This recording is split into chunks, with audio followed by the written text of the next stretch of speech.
দিকে তাকাও, তাকায় তাকায় দেখো আমি আল্লাহ পাক কেমন করে আসমান বানাইলাম। প্রথম আসমানের দিকে তাকাও, দ্বিতীয় আসমানের দিকে তাকাও, তৃতীয় চতুর্থ এমন করে করে আসমানের দিকে তাকাও। একবার তাকাইছো হয় নাই, ফারজিউল বাসার, দ্বিতীয়বার আবার তুমি ইঞ্জিনিয়ারিং নজর দিয়ে দেখো, বৈজ্ঞানিক নজর দিয়ে দেখো, আর্কিটেক্ট ডিজাইনারের নজর দিয়ে দেখো। দেখো তো আমি আল্লাহ পাকের আসমান বানানোর মধ্যে কোনো ভুল আর ত্রুটি বের করতে পারো কিনা। এই চ্যালেঞ্জ আল্লাহ তাআলা আজ থেকে 1450 বছর আগে দিয়ে রেখেছে। আজ পর্যন্ত রবের সৃষ্টির মধ্যে কেউ ভুল বের করতে পারে না। মৌলানা তারিক জামিল সাহেব তার কিতাবের মধ্যে লেখেন, হাদিসের উদ্ধৃতি দিয়ে আল্লাহ তাআলা প্রথম আসমানটাকে স্বচ্ছ সাদা কাঁচ দিয়ে বানিয়েছেন, দ্বিতীয় আসমানটাকে আল্লাহ তাআলা লোহা তামা দিয়ে বানিয়েছেন, তৃতীয় আসমানটাকে আল্লাহ তাআলা লোহা দিয়ে বানিয়েছেন, চতুর্থ আসমানকে আল্লাহ তাআলা স্বর্ণ দিয়ে বানিয়েছেন। এমন করে করে আল্লাহ তাআলা 7টা আসমান তৈরি করলেন। আর মুসলমান রে, আল্লাহ বলেন গোলাম রে, শুধু আসমান বানাইছে তাই নয়, জমিনের দিকে তাকাও, এমন করে 7 তবক জমিন বানাইলাম। শুধু তাই নয়, আমি আল্লাহ তাআলা কত রং বেরঙের নদী নালা খাল বিল সাগর পুকুর বানাইলাম। আল্লাহর দিকে তাকায় দেখো গোলাম, তোমার জন্য রব কত চমৎকার করে রং বেরঙের ফল গাছ বানাইলেন। এমন ফল গাছ আছে গাছটা খাওয়া যায় কিন্তু ফল খাওয়া যায় না, এমন গাছ আছে গাছ খাওয়া যায় না কিন্তু ফলটা খাওয়া যায়। আবার এমন গাছ আছে ফলটাকেও খাওয়া যায় গাছটাকেও খাওয়া যায়। কুমড়া গাছ লাউ গাছের লাউটাও খাওয়া যায় গাছটাকেও খাওয়া যায়। আবার এমন কিছু ফল আছে গাছটাও খাওয়া যায় না ফলটাকেও খাওয়া যায় না। রব বলেন তাও আমি আল্লাহ তোমার জন্য বানাইলাম। এরপরে তাকিয়ে তাকিয়ে দেখো রব্বে কারীম কত পশু প্রাণী তোমার আমার জন্য বানাইলেন। এমন কিছু প্রাণী বানাইলেন বান্দার জন্য খাওয়া হালাল, এমন কিছু প্রাণী বানাইলেন বান্দার জন্য খাওয়া হারাম। এমন কিছু প্রাণী বানাইলেন বান্দাকে দুধ দেয়, এমন কিছু প্রাণী বানাইলেন বান্দাকে ডিম দেয়, এমন কিছু প্রাণী বানাইলেন বান্দা গোশত খাওয়া আল্লাহ হালাল করে দিলেন। তাকায় দেখো রব্বে গোলাম রে, এবার তুমি তোমার নিজের দিকে তাকায় তাকায় দেখো আমি এত দুনিয়াতে কোটি কোটি কোটি কোটি মানুষ তৈরি করলাম। এক মায়ের গর্ভ থেকে 5টা সন্তান আমি আল্লাহ তাআলা সৃষ্টি করলাম। দেখো তো একজনের চোখের জ্যোতির সাথে আরেকজনের চোখের ছাপের কোনো মিল নাই, একজনের কণ্ঠের সাথে আরেকজনের কণ্ঠের কোনো মিল নাই, একজনের চলাফেরার সাথে আর একজনের চলাফেরার কোনো মিল নাই, একজনের শুধুমাত্র বৃদ্ধাঙ্গুলের ছোট্ট ছাপের সাথে আরেকজনের ছোট্ট ছাপের মিল নাই। রব্বুল আমি এগুলো বানানোর জন্য আর্কিটেক্ট ডিজাইনারের প্রয়োজন হয় নাই, ইলেকট্রিক মিস্ত্রির প্রয়োজন হয় নাই, স্যানিটারি মিস্ত্রির প্রয়োজন হয় নাই, রাজমিস্ত্রির প্রয়োজন হয় না, যোগালির প্রয়োজন হয় নাই, ইঞ্জিনিয়ারের প্রয়োজন হয় নাই। ইন্নামা ইন্নামা আমরুহু ইযা আরাদা শাইআন আন ইয়াকুলা লাহু কুন ফায়াকুন।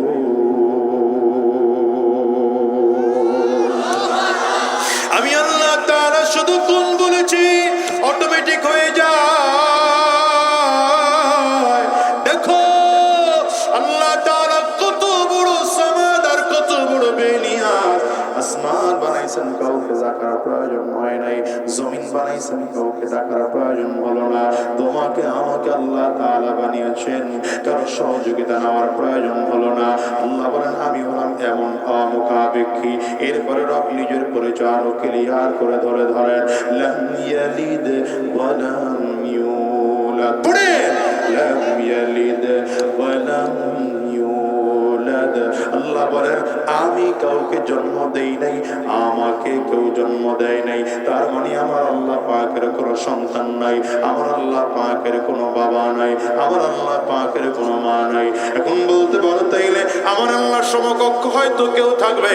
রব নিজের জবাব নিজে দিয়ে বলেন ওয়ালাম ইয়াকুল লাহু কুফুয়ান আহাদ। গোলাম রে, আমি আল্লাহ পাকের সমকক্ষ গোটা জগতে কেউ না।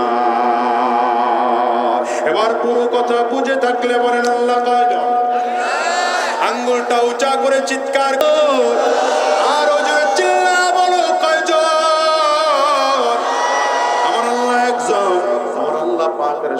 কাউকে শরীক করা যাবে না, ঠিক না বেঠিক জোরে বলে।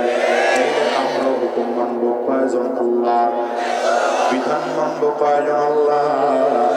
আর জোরে চিল্লায় বলেন না, আঙ্গুলটা উঁচা করে বলা যায় না?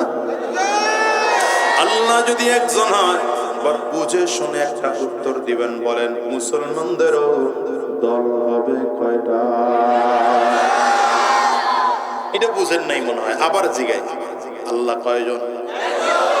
আমাদের নবী কয়জন? আমাদের কোরআন কয়টা? আমাদের কাবা কয়টা? মুসলমানদের দল হবে কয়টা? না না, মুসলমানদের হাজারো দল হবে, ঠিক না? এখন আমরা কি করতেছি? রাগ করেন না হুজুররা, রাগ করেন না। যেহেতু ওলামা পরিষদ, জন্য এই কথাটা জরুরি মনে করে বলে দিয়ে যায়। আমরাও আওয়ামদের মতো শুরু করে দিছি। আমার 5 জন মুরিদ আছে, তাই আমার আলাদা দল করা লাগবে। আমার 10 জন ভক্ত আছে, তাই আমার আলাদা দল করা লাগবে। আমার একটা বাংলাদেশে পরিচিতি আছে, তাইলে আমারও একটা আলাদা দল করা লাগবে। আচ্ছা না না, ইজুরে বলেন। আমি এদের ব্যাপারে একটা ছোট্ট কথা বলি, দল করেন কোনো অসুবিধা নাই। এই বাংলাদেশে হুজুরদের দল আরো যা আছে এর থেকে আরো যদি বাড়ে তাতেও কোনো অসুবিধা নাই। হুজুরদের দল যত বাড়বে, ইসলামের কর্মী তত বাড়বে, ইসলামের সমর্থক তত বাড়বে। কিন্তু সাবধান, ইসলামের কোন ইস্যু যখন চলে আসবে, তখন কোনো দল বুঝি না, মত বুঝি না, পথ বুঝি না, কাঁধে কাঁধ মিলিয়ে হাতে হাত রেখে ঐক্যের স্লোগান তুলবো, বাতিলকে জায়গা দেব না। আমি দলের বিরুদ্ধে না। মসজিদ যেমন বাড়লে যা আছে তার থেকে আরো বাড়লে কোনো অসুবিধা নাই তো? কথা পায় না। এখন গোটা বাংলাদেশে মসজিদ যা আছে আরো যদি বাড়ে কোনো অসুবিধা নাই তো? কেন? মসজিদ আলাদা, মসজিদের কমিটি আলাদা, মসজিদের ইমাম আলাদা, মসজিদের মুসল্লি আলাদা, মসজিদের মুয়াজ্জিন আলাদা, কিন্তু সব জায়গায় নামাজ এক। কথা কয় না। আমরা এখানেও ফজরের নামাজ 2 রাকাত পড়ি, ঢাকাতেও 2 রাকাত পড়া হয়, বরিশালেও ফজরের নামাজ 2 রাকাত পড়া হয়, ওই পাবনাতে গিয়েও ফজরের নামাজ 2 রাকাত পড়া হয়। কোথাও বলে না যে এখানে আমরা 3 রাকাত পড়বো। আবার ঢাকার ওয়ালারা বলে না, আমরা যেহেতু রাজধানীতে আছি, আমরা তো ইবাদত কম করলেও চলে, আমরা 1 রাকাত পড়বো। তার মানে মসজিদ হাজারটা হোক কোনো অসুবিধা নাই, কিন্তু কমিটিও আলাদা হতে পারে, ইমামও আলাদা হতে পারে, মুসল্লিও আলাদা হতে পারে, তবে নামাজ। এই বাংলাদেশে মাদ্রাসা যতগুলো আছে, আরো মাদ্রাসা যদি বাড়ে তাতেও কোনো অসুবিধা নাই। কেন অসুবিধা নাই? কারণ মাদ্রাসা আলাদা, আসাতিজায়ে কেরাম আলাদা, তুলাবে আজম আলাদা, কমিটি আলাদা, বোর্ডিং আলাদা, কিতাব আলাদা, দরজগাহ আলাদা, কিন্তু লেখাপড়া করে না। জোরে বলেন। তেমনি দল আলাদা হবে, কোনো অসুবিধা নাই। হুজুরদের 1000টা দল হবে, সব দলের আলাদা আলাদা কর্মী থাকবে, কোনো সমস্যা নাই। কিন্তু ইসলামের ইস্যু যখন চলে আসবে, তখন কোনো দল বুঝি না, মত বুঝি না, ইসলাম রক্ষার জন্য ঐক্যবদ্ধ হয়ে কাজ করব, ঠিক কিনা? আওয়াজ করে চিল্লাবো। যেমন আমরা 47-এ এক ছিলাম, ইংরেজদেরকে বিতাড়িত করতে হবে। 71-এ আমরা সবাই ঐক্যবদ্ধ ছিলাম, পাকিস্তানি হানাদারদের বিদায় করতে হবে। আবার 24-এ এক ছিলাম, স্বৈরাচার বিদায় করা লাগবে। আগামীতে সকল দলের উলামায়ে কেরামদেরকে এই ঐক্যবদ্ধ প্ল্যাটফর্মে দাঁড়াইতে হবে। আগামীর দিনের বাংলাদেশে ইসলাম ক্ষমতায় যাবে, কোনো চোর ক্ষমতায় যাবে না। তৈয়ার কারা কারা? 2 হাত তুলে দেখাও। রাগ করলেন মনে হয়, রাগ করলেন বুঝি। এখন আপনারা যদি বলেন হুজুর দল তো আপনারা হুজুররাই করেন, আমরা হুজুররা দল করলে অসুবিধা আছে?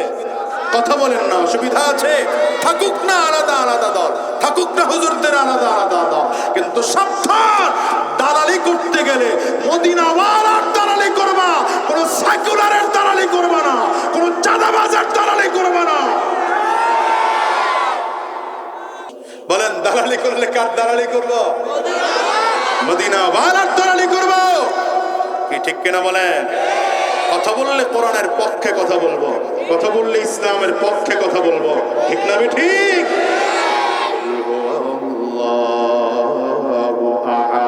খুব সংক্ষেপ করে কথা বলে যাই, কুল বলেন না, আওয়াজ করে বলেন না, কুল হুয়াল্লাহু আহাদ আল্লাহুস সামাদ লাম ইয়ালিদ ওয়া লাম ইউলাদ ওয়া লাম ইয়াকুল লাহু কুফুয়ান আহাদ।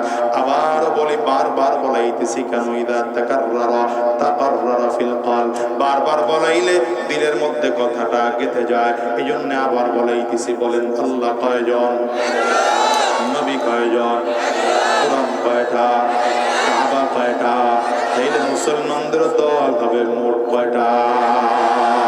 যত দল হোক উদ্দেশ্য হবে একটা, সেটা হলো ইলাহি কালিমাতুল্লাহ।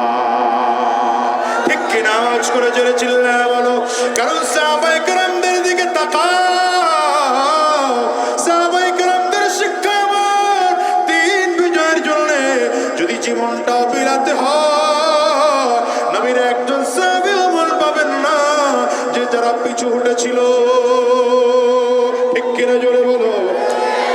বুখারীর বর্ণনার মধ্যে পাওয়া যায়, উহুদের যুদ্ধ যখন তুমুল বেগে চলতেছে, আপনারা জানেন উহুদ যুদ্ধে মুসলমানদের প্রাথমিক পর্যায়ে বিজয় হয়েছিল।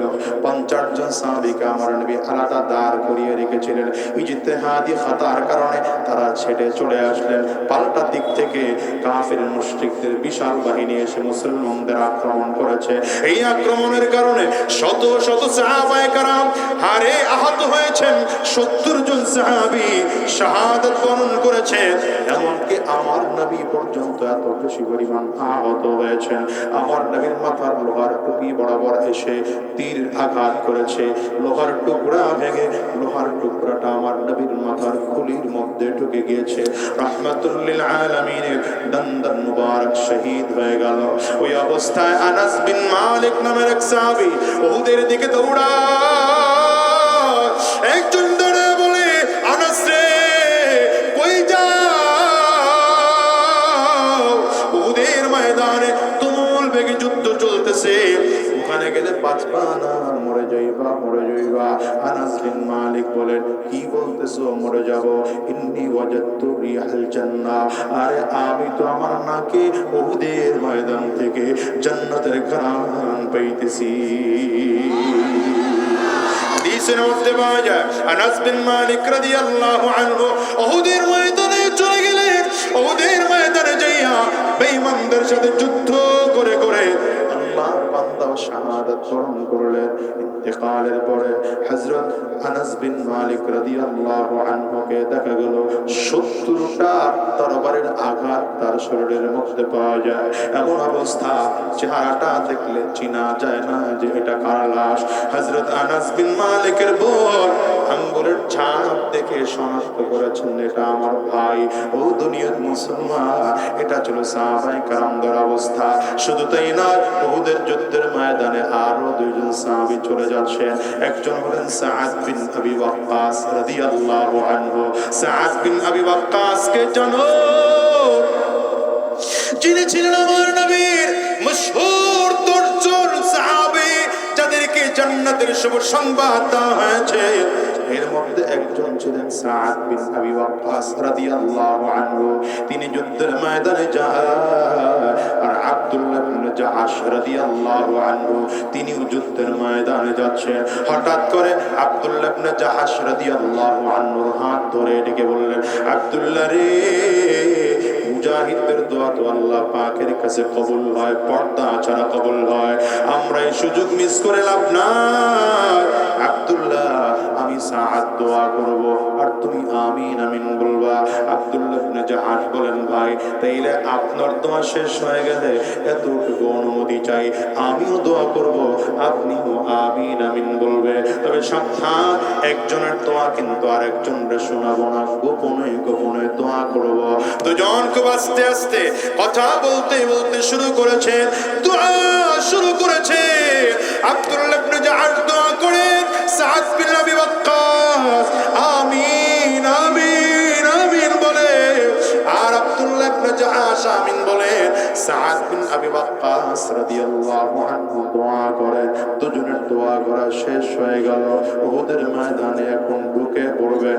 সাদ বিন আবি ওয়াক্কাস হাতটা ধরে ডেকে বললেন, আব্দুল্লাহ কি দোয়া করেছো একটু শোনাও না, কারণ আজকের এই দিন হতে পারে তোমার সাথে শেষ সাক্ষাতের দিনটা হতে পারে। একটু পরে তুমিও যুদ্ধের ময়দানে ঢুকে পড়বা, আমিও যুদ্ধের ময়দানে ঢুকে পড়বো। আর কোনোদিন হয়তো তোমার আমার সাথে সাক্ষাৎ নাও হতে পারে, অথবা আমাদের মধ্যে থেকে কেউ একজন শহীদ হয়ে যেতে পারে। আব্দুল্লাহ বলো কি দোয়া করেছো?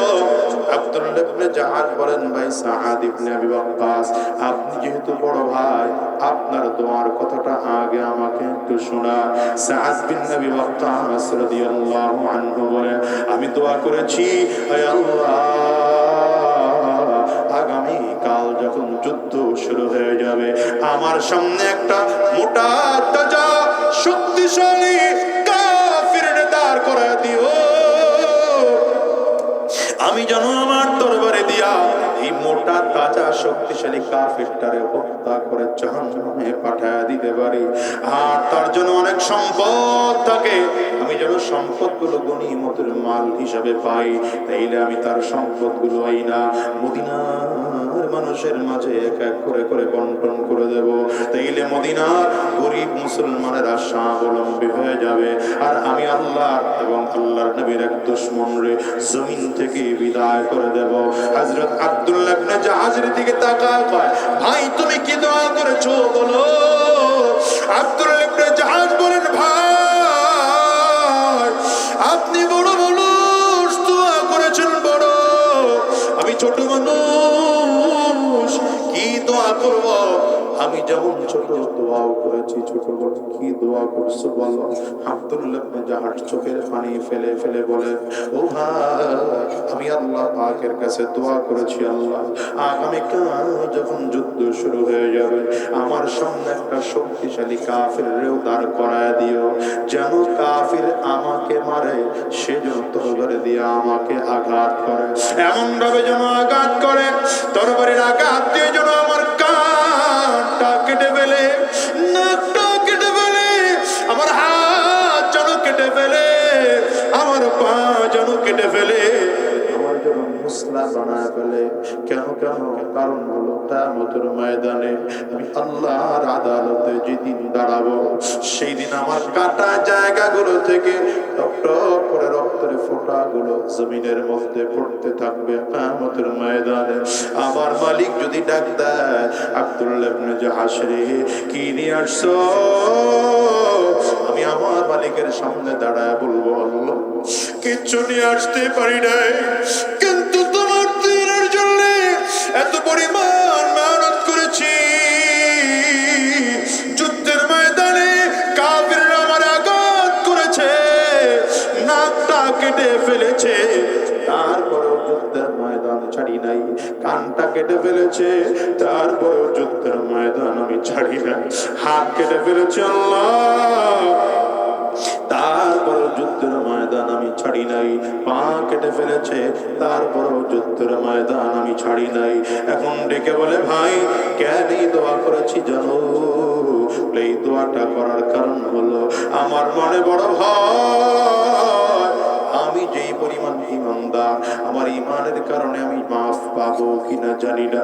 এই জন্য শহীদ হইতে পারলে নবীর ওয়াদা আছে বিনা হিসেবে জান্নাতে যাওয়া যাবে।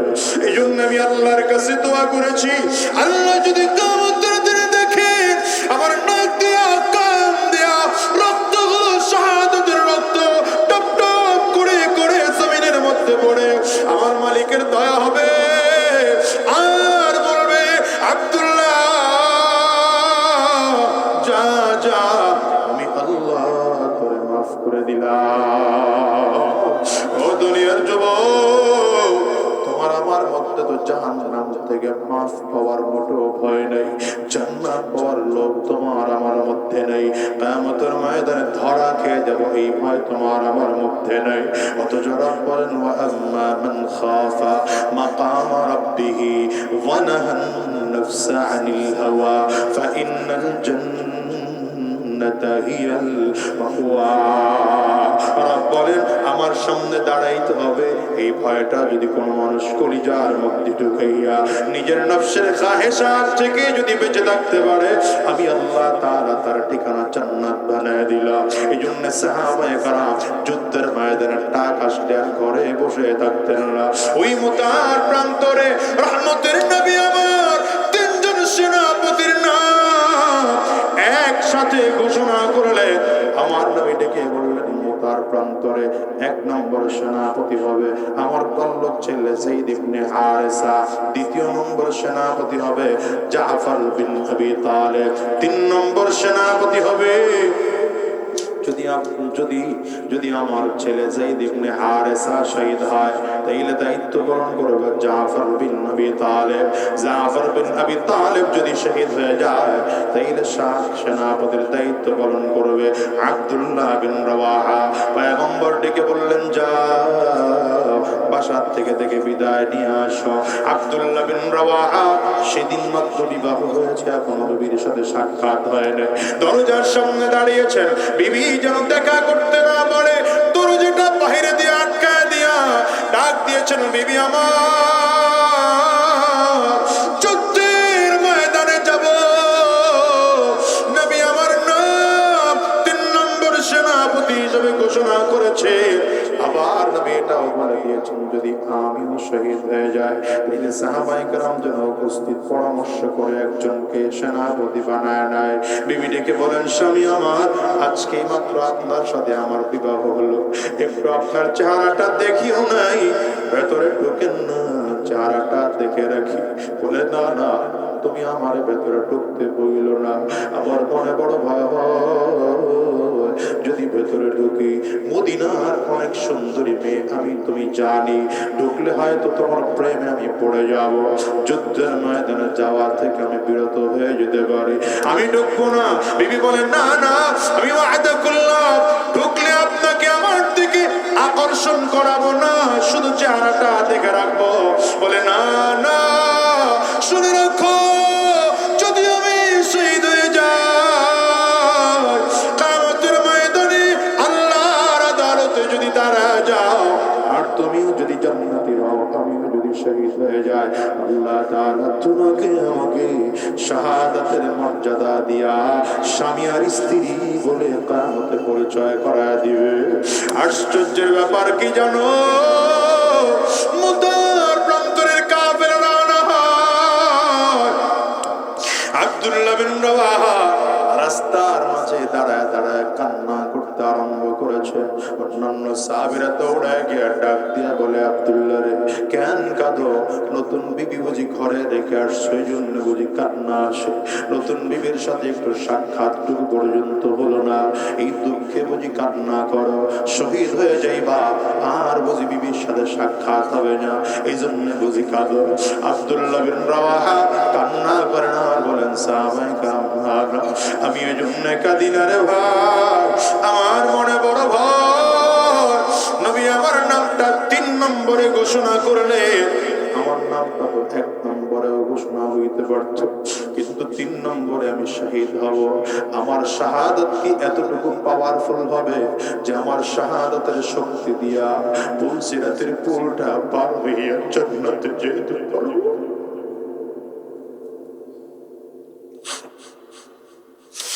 আমি যদি এতটুকু শাহাদাতের মর্যাদা নিয়ে দাঁড়াইতে কিয়ামতের ময়দানে না পারি, তাইলে পুলসিরাতের পুলের উপর দিয়ে কেটে কেটে কেটে কেটে জাহান্নামে পড়ে যাব। তাইলে আমার মনে বড় ভয়। মানুষ বলবে, আব্দুল্লাহ বিন রাওয়াহা শহীদ হইয়াও জান্নাতে যাইতে পারে না। দুনিয়ার যুবক কোন দুনিয়ার পেছনে পড়ে আজকে আমার মালিক রে ভুলে গেল? তোমার কলেজে আজকে আমার মালিকের জাহান্নামের ভয় নাই, কিয়ামতের ময়দানে দাঁড়ানোর ভয় তোমার মধ্যে নাই। সাবধান করে বলে যে, ভাই ওই দিনে জমিনে থাকবা বলো, আজ আজ আছি আগামীকাল দুনিয়া থাকবো এমন কোনো গ্যারান্টি নেই। নবীর সাহাবায়ে কেরামদের অবস্থা যদি এমন হয়, তোমার আমার দিলের মধ্যে আল্লাহর ভয় কলিজায় ঢুকাইতে হবে। সব বাদ দিয়া দাও, সন্তানের মায়া ত্যাগ করো, বিবির মায়া ত্যাগ করো, পরিবারের মায়া ত্যাগ করে দাও, ক্ষমতার মহাব্বত ছেড়ে দাও, টাকা পয়সার মহাব্বত ছেড়ে দাও। আজকের ময়দান থেকে ওয়াদা করে যাও, গোলামি করব আর কারো নয়, গোলামি করব এক আল্লাহ। আঙ্গুল চা করে চিল্লা বলো কার, আর জোরে বলো গোলামি করব কার।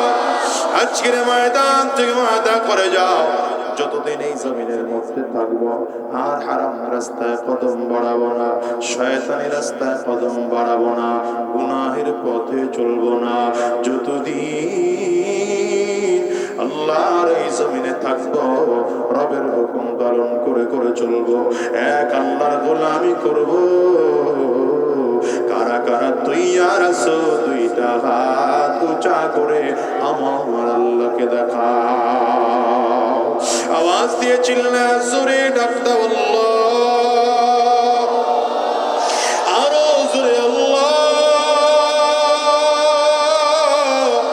চোখে যদি পানি না আসে, কান্নার ভান ধরে ডাক দাও আল্লাহ। দয়ার মালিক আয় আল্লাহ,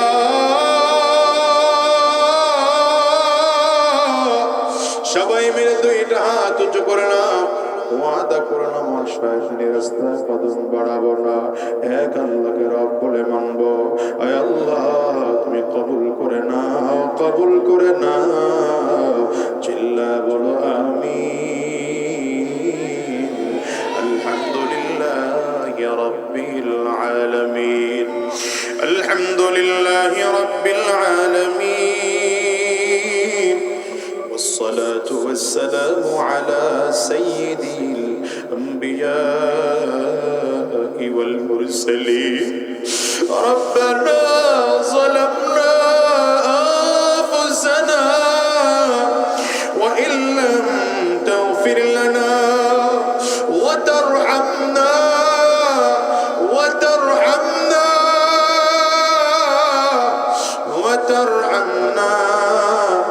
لنكونن من الخاسرين. رب كريم দয়ার ওয়ালি, তুমি তোমার গোলামদের দিকে একটু কুদরতি নজর দিয়ে তাকাও, তাকায় দেখো না তোমার গোলামেরা চোখের পানি ফেলে ফেলে কান্না করে। ওই আল্লাহ, জানি না কার ঘরে মা নাই, কার ঘরে বাবা নাই। আয় আল্লাহ, আমরা শয়তানের ধোঁকায় পড়ে গুনাহ করে ফেলেছি, তোমাকে ভুলে গিয়ে আমরা অন্যায় করে ফেলেছি, দুনিয়ার মায়ার মুহাব্বতে পড়ে গুনাহ করে ফেলেছি। আয় আল্লাহ, মেহেরবানি করে আমাদের গুনাহগুলো মাফ করে দাও। জীবনে যত গুনাহ করলাম, জেনে না জেনে, বুঝে না বুঝে, ইচ্ছা অনিচ্ছায়, গোপনে প্রকাশ্যে, দিনে রাতে, সব গুনাহ থেকে মাফ চাই, মেহেরবানি করে মাফ করে দাও। আয় আল্লাহ, আজকের মাহফিলকে তুমি কবুল করে নাও। এক নম্বর, কলব পরিষ্কার হয়। দ্বিতীয় নম্বর, মিজানের পাল্লা ভারী হয়। তিন নম্বর, জান্নাতে গাছ রোপণ হয়, জান্নাতে গাছ রোপণ হয়। কোথায় পাইলাম? এই শেষ কথাটুকু হাদিসের কথা শোনাই, এরপরে আলোচনায় ঢুকি। রাসূলুল্লাহ সাল্লাল্লাহু আলাইহি ওয়াসাল্লাম যেদিন মেরাজ রওনা করলেন, সপ্ত আসমানে যাওয়ার পরে বাইতুল মামুর, এটা কোথায়? এখন যেখানে বাইতুল্লাহ আছে, বাইতুল্লাহর বরাবর ৭ আসমানের উপরে আল্লাহ পাকের নূরের তৈরি একটা ঘর আছে। এটার নাম কি? আহারে আস্তে আওয়াজ জোরে বলেন। এই বাইতুল মামুরের সাথে ওয়ালের সাথে হেলান লাগায়া মুসলমানদের জাতীয় পিতা পয়গম্বর ইব্রাহিম আলাইহিস সালাম বসে আছেন। বলেন তো আপনারা মুসলমানদের জাতির পিতার নাম কি? আসতে বললো কে কে হুজুর খেয়াল করেন, মুসলমানদের জাতির পিতার নাম কি? 16 বছরের অভ্যাস তো এত তাড়াতাড়ি পরিবর্তন করতে পারবেন না, এটাও বুঝি। তারপরেও জোর করে বলেন, মুসলমানদের জাতীয় পিতার নাম কি? পয়গম্বর ইব্রাহিম আলাইহিস সালাম, ঠিক কিনা বলেন? বলেন। আল্লাহ, আমরা কেন মানি ইব্রাহিম আলাইহিস সালামকে? কারণ হলো আল্লাহ কোরআনে তাকে জাতির পিতা বলে ঘোষণা করেছেন। যদি ইব্রাহিম আলাইহিস সালামকে আল্লাহ তাআলা কোরআনে জাতির পিতা হিসেবে ঘোষণা করতেন না, তাহলে আমরাও ইব্রাহিম আলাইহিস সালামকে জাতির পিতা মানতাম না। মানি কেন? আল্লাহ কোরআনে বলেছেন, ঠিক কিনা বলেন? মিল্লাত আবিকুম ইব্রাহিম, মিল্লাত আবিকুম ইব্রাহিম হুয়া সাম্মাকুমুল মুসলিমিন।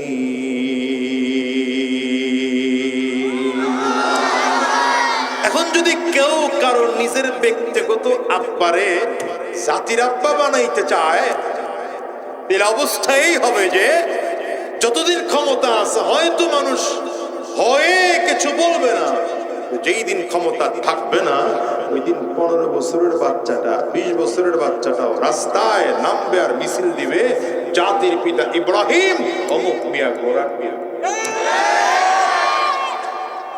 স্লোগান বাংলাদেশে হয় নাই। পয়গম্বর ইব্রাহিম আলাইহিস সালামের সাথে আমার নবীর সাক্ষাৎ। ইব্রাহিম আলাইহিস সালাম আমার নবীর মাধ্যমে আমাদের কাছে কিছু বার্তা পৌঁছিয়েছেন। এর মধ্যে 4টা বার্তা পৌঁছেছেন। কয়টা?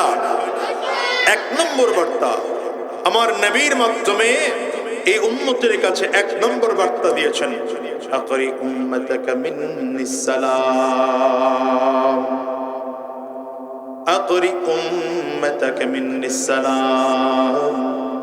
পয়গম্বর, আমার পক্ষ থেকে আপনার উম্মতকে সালাম জানায় দিবেন। কার পক্ষ থেকে? কার পক্ষ থেকে? জাতির পিতা ইব্রাহিম আলাইহিস সালামের পক্ষ।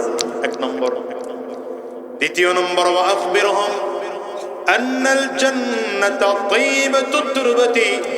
পয়গম্বর, আপনার উম্মতকে জানায় দিবেন, আপনার উম্মতরা যেই জান্নাতের জন্য পাগল, সেই জান্নাত তো চমৎকার।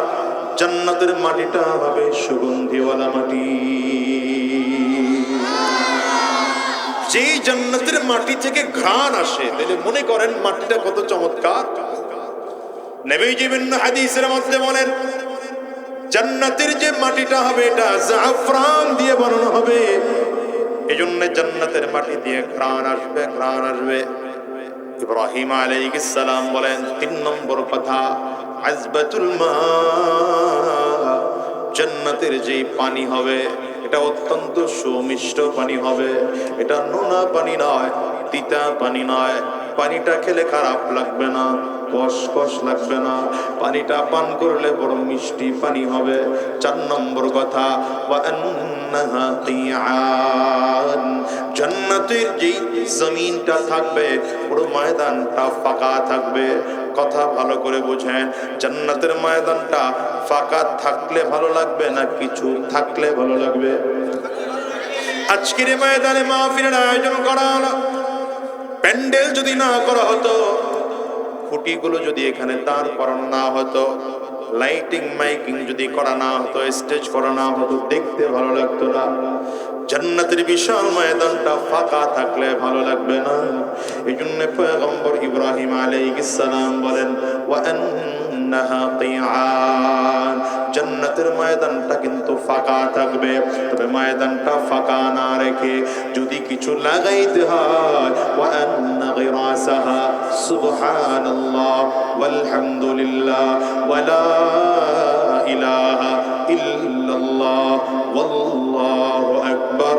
জান্নাতের মধ্যে ওই ফাঁকা ময়দানটার মধ্যে যদি গাছ লাগাইতে হয়, তাইলে সুবহানাল্লাহ বলো, জান্নাতে একটা গাছ হয়ে যাবে।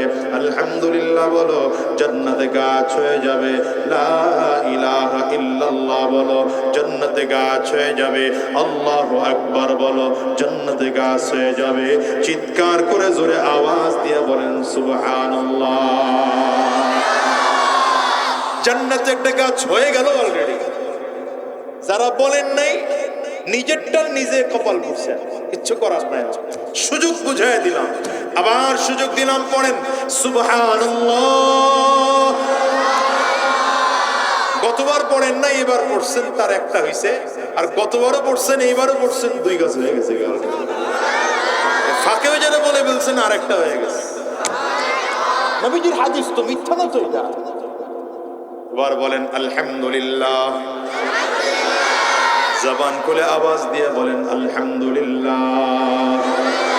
এবার বলেন আল্লাহু আকবার, জবান খুলে আওয়াজ দিয়ে বলেন লা ইলাহা ইল্লাল্লাহ, লা ইলাহা ইল্লাল্লাহ, লা ইলাহা ইল্লাল্লাহ, লা ইলাহা ইল্লাল্লাহ, লা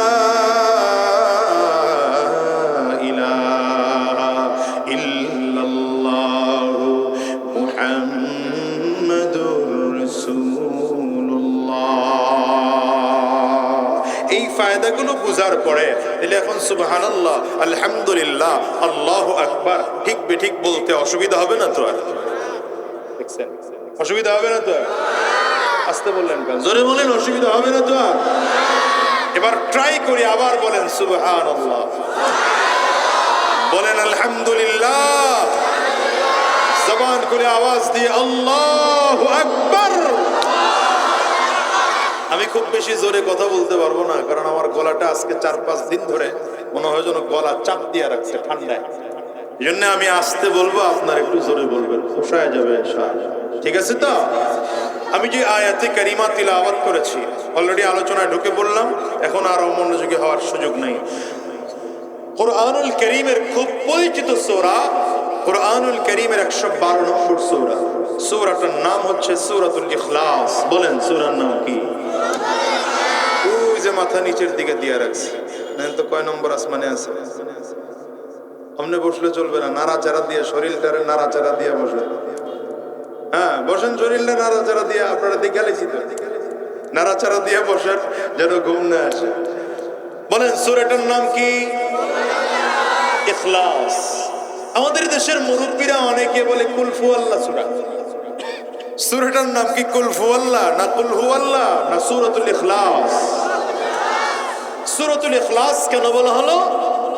বলার কারণ হচ্ছে এই সূরাটার মধ্যে ছোট্ট ছোট্ট কয়েকটা আয়াত, মাত্র 4টা আয়াত, কিন্তু 4 আয়াতের মধ্যে আল্লাহ তাআলা তার পরিচয় যতটুকু দরকার জামি' মানে করে পুরো পরিচয় তার এই সূরার মধ্যে দিয়েছে। রাসূলুল্লাহ সাল্লাল্লাহু আলাইহি ওয়াসাল্লাম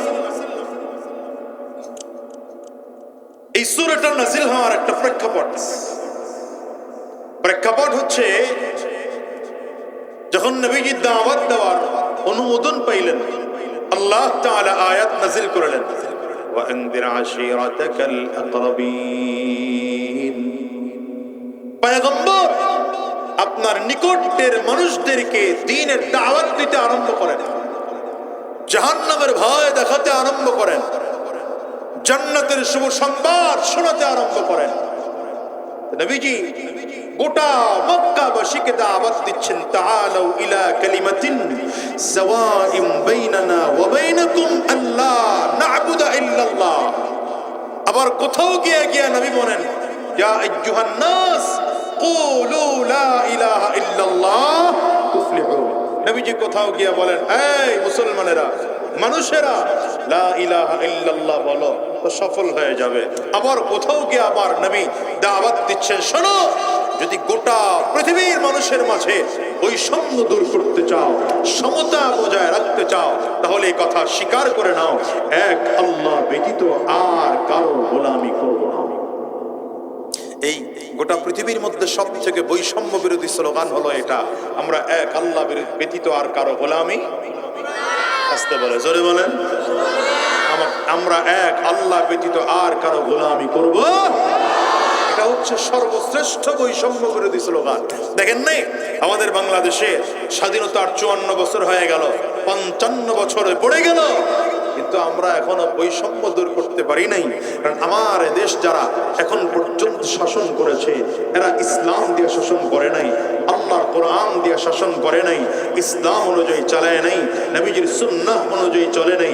এই জন্য স্বাধীনতার 54 বছর পরে এসে স্বাধীনতার ছোট ছোট বাচ্চারা 15 বছরের সন্তান, 18 বছরের সন্তান, 20 বছরের সন্তান স্কুল কলেজ ইউনিভার্সিটির লেখাপড়া বন্ধ করে দিয়ে রাজপথে নেমে বৈষম্য বিরোধী আন্দোলন করতে বাধ্য হলো। আমি বলেছি এই সুযোগে 24-এর গণঅভ্যুত্থানের পরেও যদি আগামীর বাংলাদেশে ইসলাম কায়েম করানো হয়, উলামায়ে কেরামদেরকে ক্ষমতায় বসানো না হয়, দাড়ি আর টুপি আর জুব্বাওয়ালারা যদি ক্ষমতায় না বসে, এদেশে আবার বৈষম্য হবে, দূর করা যাবে না। সুতরাং বৈষম্য দূর করতে হলে 1 নম্বর পদ্ধতি, আমার জমিনে আল্লাহর বিধান কায়েম করো, আমার জমিনে ইসলামের বিধান চালু করো, নবীজির সুন্নাহ অনুযায়ী এ দেশটাকে চালাও। আমার দেশে বৈষম্য থাকবে না। 2 হাত উঁচা করে, 2 হাত উঁচা করে চিল্লায় বলেন ঠিক না বেঠি? এই জন্য আলেমদের পক্ষে না জালেমদের পক্ষে? এই আলেমদের পক্ষে না জালিমদের পক্ষে? আর জোরে আলেমদের পক্ষে না জালিমদের পক্ষে? সুদখোর ঘুষখোরদের পক্ষে না ভালো মানুষদের পক্ষে? চাঁদাবাজদের পক্ষে না ভালো মানুষদের পক্ষে? বেঈমানদের পক্ষে না ইমানদারদের পক্ষে? আউল বাউলদের পক্ষে না উলামায়ে কেরামদের পক্ষে? উলামায়ে কেরামদের পক্ষে থাকতে গিয়ে যদি আপনাদেরকে আবার রাজপথে নামতে হয়, আবার রাজপথে নামবো। যদি আমাদের রক্ত দিতে হয়, আমরা রক্ত দেব। যদি জীবনটাও দিতে হয়, কারা কারা তৈয়ার আছো? 2 হাত তুলে দেখো।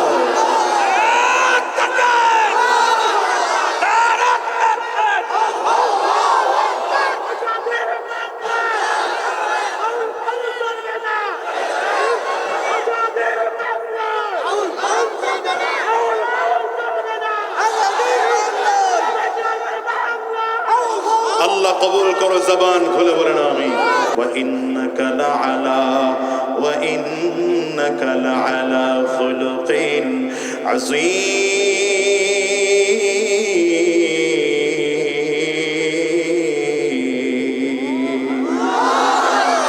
নবীজির আখলাক সম্পর্কে আল্লাহ পাকের স্পষ্ট কথা, পয়গম্বর আপনি মহান চরিত্রের অধিকারী। আর আপনার এই নেতা যে সুদের লোভ টিকাইতে পারে না, ঘুষ দেখলে লোভ সামলাইতে পারে না, সরকারি কাজের বরাদ্দ আসলে সব নিজের পেটে ঢুকায়, তার চরিত্র ফুলের মতো পবিত্র হতেই পারে না, ঠিক না? এই জন্য স্লোগান হবে, তোমার নেতা আমার নেতা, নারে তাকবীর, নারে তাকবীর, আরো জোরে নারে তাকবীর। তোমার নেতা আমার নেতা, তোমার নেতা আমার নেতা, আমরা সবাই রাসূল সেনা। পূজা করেন না কেন আপনারা? কি ব্যাপার হুজুর, রাত তোলেন না কেন? তোমার নেতা আমার নেতা, আমরা সবাই রাসূল সেনা। নারে তাকবীর, কোরআন সুন্নাহর আলো, কোরআন সুন্নাহ যেখানে, আলেম উলামা যেখানে, দিয়েছি তো রক্ত, রক্তের বন্যায়, দিল্লি না ঢাকা, দিল্লি না ঢাকা, দালালি না রাজপথ। স্লোগান নিয়ে ময়দানে নামেন। যেমন 24 স্বৈরাচার টিকতে পারে নাই, এখনো কোন জালিম টিকতে, ইসলাম বিদ্বেষী টিকতে পারবে না, আলেম বিদ্বেষী টিকতে পারবে না, ঠিক কিনা বলো? কষ্ট হইতেছে আপনাদের? সাউন্ড বাড়ায় রইগো, আরো যতটুক কারামতি আছে দেখা এলা বাস, নাই তো ব্যবসা বন্ধ করে দিয়ে যাবো তোমার। হ্যাঁ, ভালো সাউন্ড দিলে ভালো বেলা যাবে।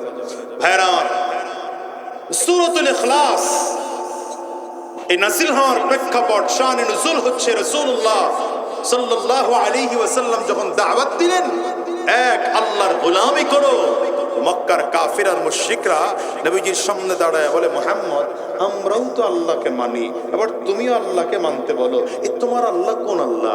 এই আল্লাহর পরিচয় কি? তোমার আল্লাহর বাবা কে? তোমার আল্লাহর মা কে? তোমার আল্লাহর সন্তান কয়জন? তোমার আল্লাহর বংশ পরিচয় কি? নাউজুবিল্লাহ, আওয়াজ করে বলবেন।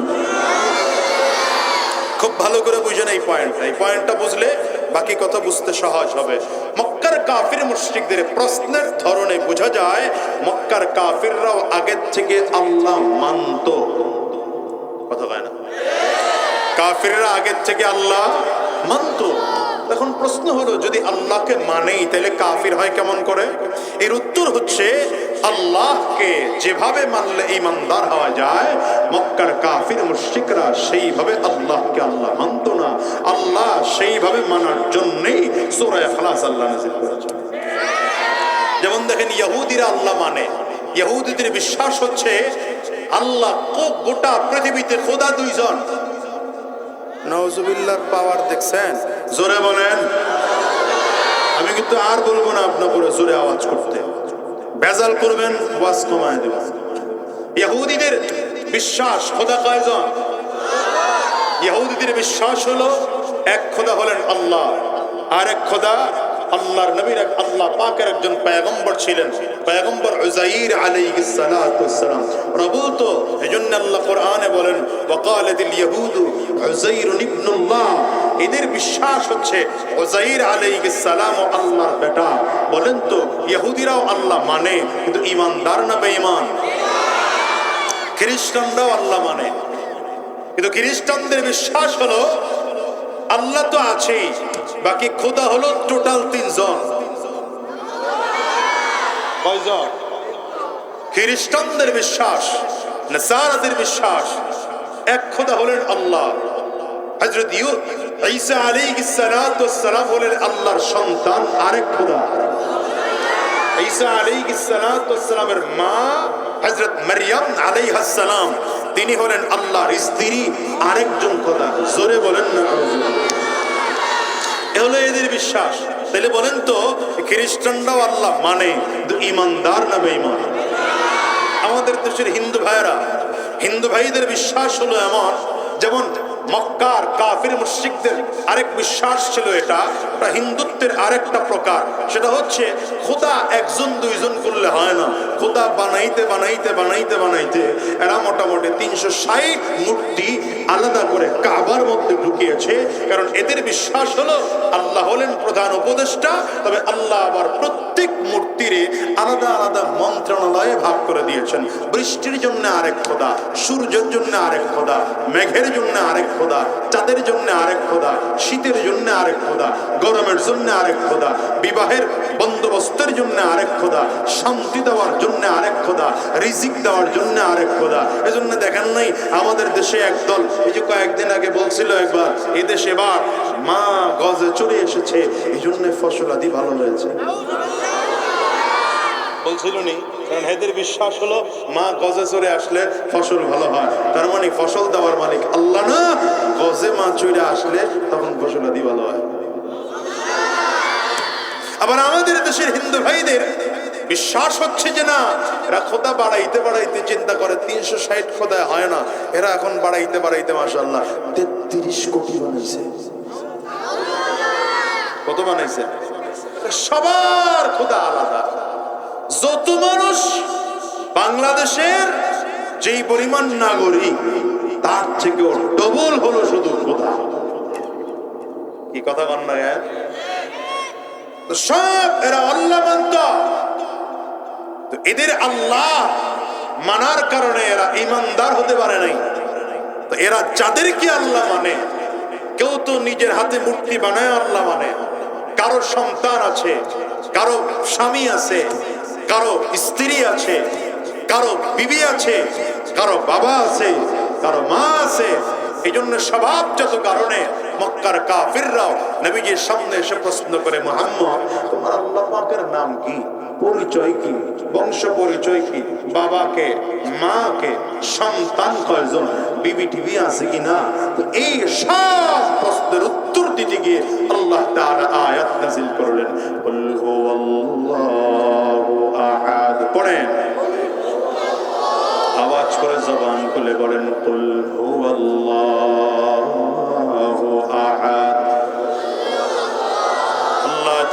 ডেকে বলেন, পয়গম্বর গোটা পৃথিবীর মানুষদেরকে জানায় দেন, বলে দেন, ঘোষণা দিয়ে দেন, বলে দেন, জানিয়ে দেন, ঘোষণা দিয়ে দেন। কি ঘোষণা দিবেন? হুয়াল্লাহু আহাদ। আমি যে আল্লাহ পাকের দাওয়াত দেই, আমার আল্লাহ পাকের পরিচয়, আমার আল্লাহর দুনিয়ায় সন্তান নাই, আমার আল্লাহ পাকের ছেলে নাই, আমার আল্লাহ পাকের মেয়ে নাই, আমার আল্লাহ পাকের স্ত্রী নাই, আমার আল্লাহ পাকের বাবা নাই, আমার আল্লাহর মা নাই। আমার আল্লাহর পরিচয় হলো, আমার আল্লাহ হলেন এক এবং একক। এবার আঙ্গুল চা করে বলেন, আল্লাহ কয়জন? জবান করে জোরে চিল্লায় আঙ্গুল চা করে জোরে বলেন, আল্লাহ কয়জন? এবার আল্লাহ তাআলা নিজের পরিচয় আরো ক্লিয়ার করে তুলে ধরেন, আল্লাহুস সামাদ। বলতে পারেন আল্লাহ যদি একজন হয় তাইলে হয়তো আল্লাহ কারো কারো মুখাপেক্ষী আছে। মানি তো হিন্দু ভাইয়ারাও বলতে পারে আমরা আল্লাহরে তো একজনই মানি, বিভিন্ন দলে দলে পার্থক্য করিয়ে দেই, মন্ত্রণালয়ে ভাগ করিয়ে দেই। এই জন্য আল্লাহ দ্বিতীয় প্রশ্নের জবাব দিলেন, আমি আল্লাহ তাআলা কারো মুখাপেক্ষী না। দেখেন তো আমাদের দেশের হিন্দু ভাইয়েরা যে মূর্তিটা বানায়, এই মূর্তি নিজে নিজে দাঁড়াইতে পারে না, নিজের হাতে তারা মূর্তি বানায়, নিজের হাতে রং করে দাঁড় করানোর জন্য পেছন দিক দিয়ে একটা বাঁশ দিয়া দাঁড় করাতে হয়, ঠিক না? কিন্তু আল্লাহ বলেন, আল্লাহুস সামাদ, আমি আল্লাহ পাক কারো মুখাপেক্ষী না। কেমন করে মুখাপেক্ষী? দেখেন তো, আল্লাহ ব্যতীত গোটা দুনিয়াতে যত মাখলুক আছে, কোন মাখলুক সব স্বনির্ভরশীল নয়। প্রত্যেকজন মানুষ একজন আরেকজনের মুখাপেক্ষী। কোটি কোটি টাকার মালিক এই মানুষটা কোনোদিন বলতে পারবে না যে আমি অমুখাপেক্ষী। আমি মাঝে মাঝে উদাহরণ দিয়ে বলি, ঢাকার কোন শিল্পপতি আপনাদের এই গ্রামের রাস্তায় এসেছে, রাস্তা দিয়ে যায়, হঠাৎ করে 5 কোটি টাকা দামের মার্সিডিজ গাড়িটার মধ্যে ছোট্ট একটা লোহা ঢুকে গেল, চাকা পাঞ্চার হয়ে গেল। বলেন তো এই পাঞ্চার চাকা নিয়ে গাড়িটা ঢাকায় যেতে পারবে না, রেখে যেতে হবে। এবার কি করতে হবে? বলে চাকাটা খোলাও, ড্রাইভারকে দিয়ে শহরে পাঠাও।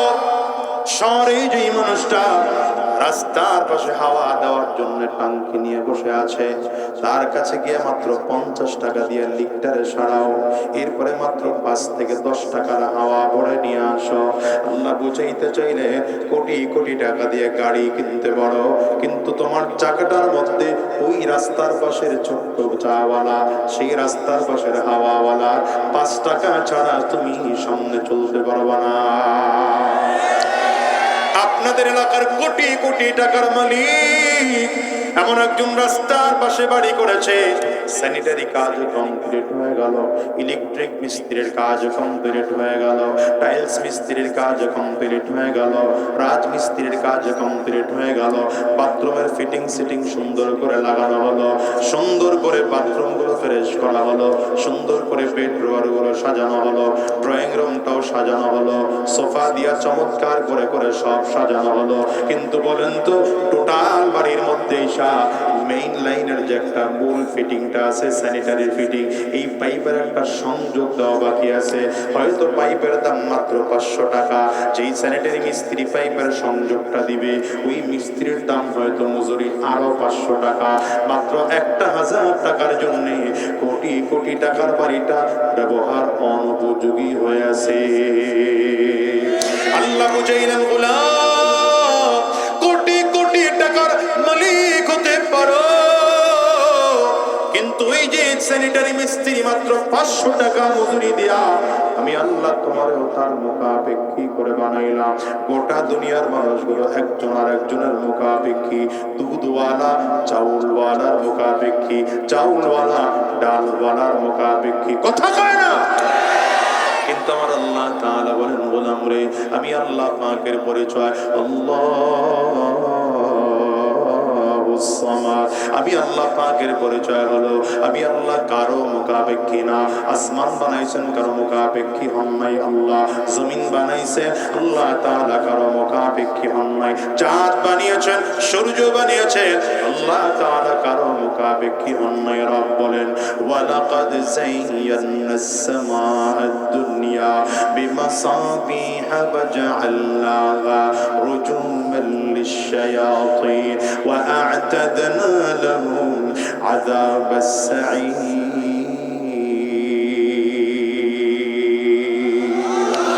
আসমানের দিকে তাকাও, প্রথম আসমানের দিকে তাকায় তাকায় দেখো আল্লাহ তাআলা তারকাগুলো বানাইলেন।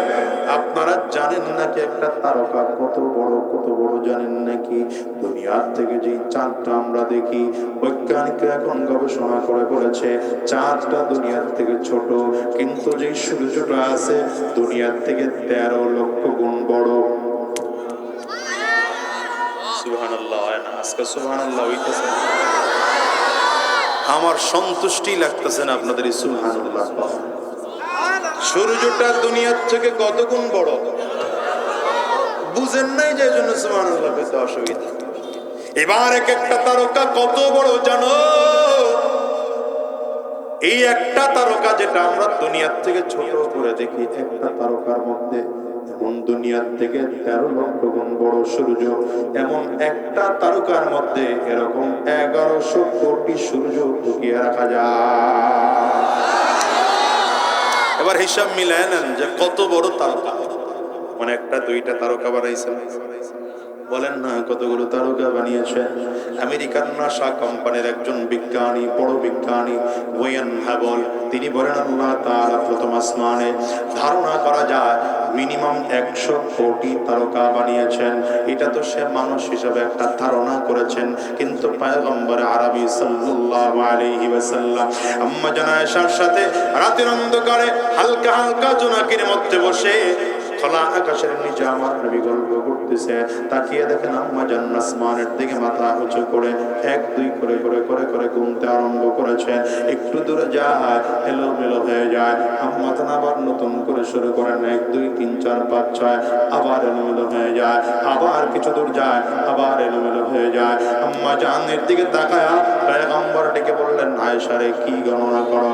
বলে আসমানের তারকাগুলো গণনা করি। নবী আমার ডেকে বলেন আয়েশা রে তুমি কেন? তাম পৃথিবীর মানুষেরা মিলে যদি আল্লাহ পাকের আসমানের তারকাগুলো অনেক গুনতে শুরু করে, গণনা করে করে কোনোদিন শেষ করতে পারবে না। এই সবগুলো আল্লাহ তাআলা প্রথম আসমানের নিচে বানাইলেন। আর বলেন এর উপরে আমি আল্লাহ তাআলা 7 আসমান বানাইলাম। হুয়াল্লাযী খালাকা 7 সামাওয়াতিন তিবাকা মা তারা ফি খালকির রহমানি মিন তাফাউত ফারজি'ল বাসার হাল তারা মিন ফুতুর। আল্লাহ বলেন আসমানের দিকে তাকাও, তাকায় তাকায় দেখো আমি আল্লাহ কেমন করে আসমান বানাইলাম। প্রথম আসমানের দিকে তাকাও, দ্বিতীয় আসমানের দিকে তাকাও, তৃতীয় চতুর্থ এমন করে করে আসমানের দিকে তাকাও। একবার তাকাইছো হয় নাই, ফারজি'ল বাসার, দ্বিতীয়বার আবার তুমি ইঞ্জিনিয়ারিং নজর দিয়ে দেখো, বৈজ্ঞানিক নজর দিয়ে দেখো, আর্কিটেক্ট ডিজাইনারের নজর দিয়ে দেখো। দেখো তো আমি আল্লাহ পাকের আসমান বানানোর মধ্যে কোনো ভুল আর ত্রুটি বের করতে পারো কিনা। এই চ্যালেঞ্জ আল্লাহ তাআলা আজ থেকে 1450 বছর আগে দিয়ে রেখেছে। আজ পর্যন্ত রবের সৃষ্টির মধ্যে কেউ ভুল বের করতে পারে না।